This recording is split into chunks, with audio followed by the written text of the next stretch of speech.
Hello' everyone, মই মনীষাই মোৰ YouTube চেনেলৰ অন্য এটি ভিডিঅ'লৈ আপোনালোকক স্বাগতম জনাইছোঁ। আৰু আজি মই লৈ আহিছোঁ মাছৰ এটি ধুনীয়া ৰেচিপি। আৰু মাছৰ ৰেচিপিটোনো কেনেকৈ বনালোঁ, কি সামগ্ৰীৰে বনালোঁ, বলকচোন ভিডিঅ'টোৰ মাজলৈ আগবাঢ়োগৈ। আৰু একেবাৰে কম সামগ্ৰীৰে বনোৱা এটি মাছৰ ধুনীয়া ৰেচিপি। আৰু প্ৰথমতে মই মাছৰ ৰেচিপিটো বনাবৰ কাৰণে লৈছোঁ নৰসিংহ পাত আৰু মানিমুনি। আৰু এতিয়া মই পাতপতাখনতে নৰসিংহ পাত আৰু মানিমুনিখিনি লৈ লৈছোঁ। মই মিক্সিত নিপিছোঁ, ইয়াতে পিচিম।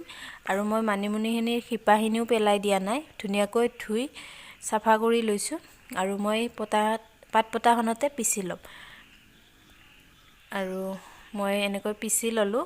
আৰু এতিয়া কাম হৈছে ইয়াৰে ৰসখিনি ওলোৱা। আৰু মই হাতেৰে চেপিছোঁ বাৰু, এনেকৈ চেপি লৈছোঁ। আকৌ এবাৰ অলপ পানী দি ভালকৈ পিচি লৈ আকৌ এবাৰ চেপি লৈছোঁ। এনেকৈ 2-3বাৰ কৰিলে ধুনীয়াকৈ ৰসখিনি ওলাই যায়। আৰু মই 3বাৰ ল'লোঁ, ভিডিঅ'ত কৰি দেখুৱাই থকা নাই। আৰু লাষ্টৰ এইখিনি পেলাই দিম, জাবৰখিনি। আৰু এইখিনি প্ৰয়োজন নহয়েই আৰু যিহেতু ৰসটো ওলায়ে গ'ল। আৰু এতিয়া মই মাছখিনি ফ্ৰাই কৰিবৰ কাৰণে হালধি নিমখ সানি লৈছোঁ। আৰু মই মাছখিনি এতিয়া ধুনীয়াকৈ হালধি নিমখখিনি মিহলাই ফ্ৰাই কৰি ল'ম।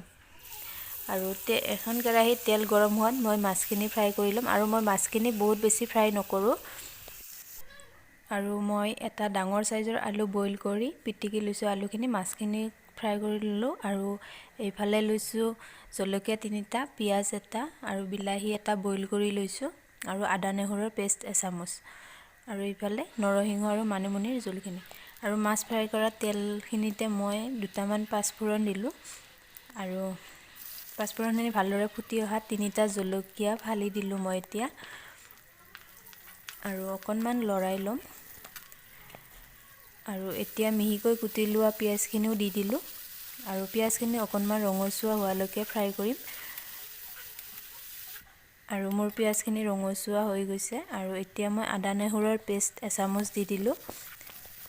আৰু এইখিনিৰ কেঁচা গোন্ধ যোৱালৈকে ফ্ৰাই কৰি ল'ম। আৰু এতিয়া মই বইল কৰি লোৱা বিলাহীটো দিলোঁ। আৰু বিলাহীৰ বাকলিখিনি গুচুৱাই দিছোঁ বাৰু। আৰু বিলাহীটো দিলে আঞ্জাখনৰ ধুনীয়া এটা কালাৰ আহে। আৰু বহুত বেছি ফ্ৰাই কৰিব নালাগে, যিহেতু বইল হৈয়ে আছে। আৰু এতিয়া পিটিকি লোৱা আলুখিনি দি দিলোঁ। আৰু এতিয়া ধুনীয়াকৈ অকণমান লৰাই ল'ম। আপোনালোকে আলুটো কম বেছি পৰিমাণেও দিব পাৰে। আৰু মই এতিয়া সোৱাদ অনুযায়ী হালধি নিমখ ব্যৱহাৰ কৰিলোঁ।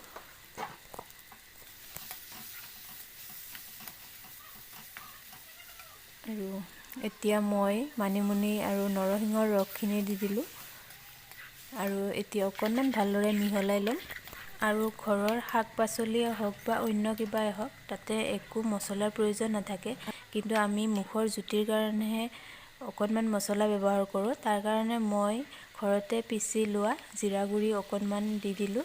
আধা চামুচতকৈ অলপ কম দিছোঁ। আৰু জিৰা গুড়িখিনি মই ভালদৰে পিচিও লোৱা নাই, আধা পিচা কৰি দি দিছোঁ। আৰু এতিয়া মই জিৰা গুড়িখিনি ভালদৰে মিহলাই অকণমান সময় ফ্ৰাই কৰি ল'ম। আৰু অকণমান সময় ফ্ৰাই কৰাৰ পিছতে কালাৰটো চেঞ্জ হৈ আহিলে। আৰু এতিয়া জোখ অনুপাতে গৰম পানী ব্যৱহাৰ কৰিছোঁ। মই আৰু অলপ পানী ব্যৱহাৰ কৰিম, যিহেতু মোৰ গ্ৰেভিটো ডাঠ হৈ আছে। আৰু ইমান বেছি ডাঠ হ'লেও ভাল নালাগে। আৰু এতিয়া মই এটা উতল অহালৈকে ৰাখি দিম।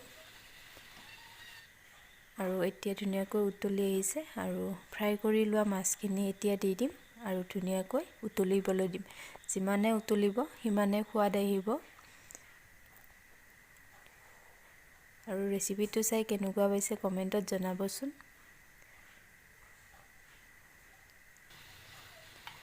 আৰু মই এতিয়া 2-3 মিনিটৰ কাৰণে ঢাকোনখন লগাই ৰাখি দিম। আৰু দেখিছে ধুনীয়াকৈ উতলি আছে। আৰু এতিয়া মই আৰু 2 মিনিটৰ কাৰণে ৰাখি দিম, যাতে পানীটো অলপ কমি যায়। আৰু দেখিছে মোৰ মাছৰ জোলখন ৰেডি হৈ গৈছে। এতিয়া গেছটো অফ কৰি দিম লগে লগে। আৰু এতিয়া মই এটা পাত্ৰত নুমুৱাই ৰাখিলোঁ ধুনীয়াকৈ, আৰু খাবলৈ সঁচাকৈ বহুত বেছি টেষ্টি হৈছিলে। যিহেতু মই ভিডিঅ'টো পিছত আপলোড কৰিছোঁ, আশা কৰিলোঁ সকলোৱে ৰেচিপিটো চাই ভাল পালে। আৰু যদিহে ভাল পাইছে প্লিজ কমেণ্ট এটা কৰি জনাবচোন আৰু শ্বেয়াৰ কৰি দিব বুলি আশা কৰিলোঁ। আৰু যদিহে মোৰ চেনেলত নতুনকৈ ভিডিঅ' চাইছে প্লিজ মোৰ চেনেলটো ছাবস্ক্ৰাইব কৰিব, কাষতে থকা বেল আইকনটো প্ৰেছ কৰিব।